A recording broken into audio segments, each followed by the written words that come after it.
The delivery is one of the hardest parts of the run to finish. For some reason, everything's set up, we've got everything going good, and the last thing we have to do is finish our delivery, but yet it's the easiest thing to cut off. What we want to do is we get over the steer's back and when we go to deliver our rope, instead of making sure and being deliberate in placing our loop on the ground, we want to turn our hand over too early, get our slack, and go to the saddle horn too fast. We've all done it 1,000 times. That's why it's very important when you're roping the dummy, the sawhorse, whatever it is that you rope to practice, make sure that you train your muscle memory to be deliberate and extend that arm and keep that hand in this position. In these videos you're going to watch, you're going to notice that I'm very careful to not let my hand turn over too early in the run to get my slack. It only takes this much to lift that bottom strand and get an inside leg. Okay, here we go with some video clips of the delivery. As Luke turns his steer for me, I'm going to make sure I'm riding my horse, picking up my timing. I've got my tip down. And then when I go to deliver my rope right here, you'll see that I'm going to extend my arm all the way. Look at the rope leaving my fingertips. My hand is straight up and down.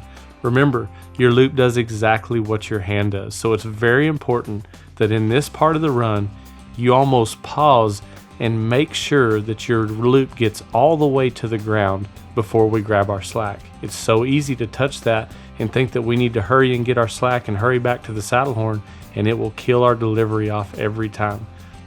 It's so important that we try to cover as much area as we can and put as much of a loop on the ground as we can. Okay, here we go one more time. We're just gonna focus on my hand right here. Freeze it, right there, hand position. So important that you've got that hand up and down so you don't get that rope turning over too early. It only takes a little bit to kick that bottom strand out and it'll make you get an inside leg very easy, but instead, release your rope at that angle right there and that'll help get down under that right leg to carry across and have a big open loop. Okay, here's the last one for the delivery. Remember that the delivery is the hardest part to slow down and make sure we finish. It's because we've set everything else up. Our horse, our timing, our position, through the corner, our tip being down, and then all of that being said, it's time to throw our rope. And the easiest thing to do is get in too big of a hurry when we deliver, turn our hand over too early to grab our slack and get to the horn, and cost ourselves all that work.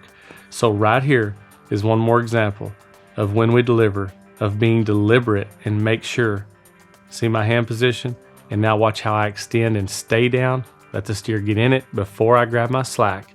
I'm gonna make sure that I cover that area, then grab my slack to finish and go to the saddle horn.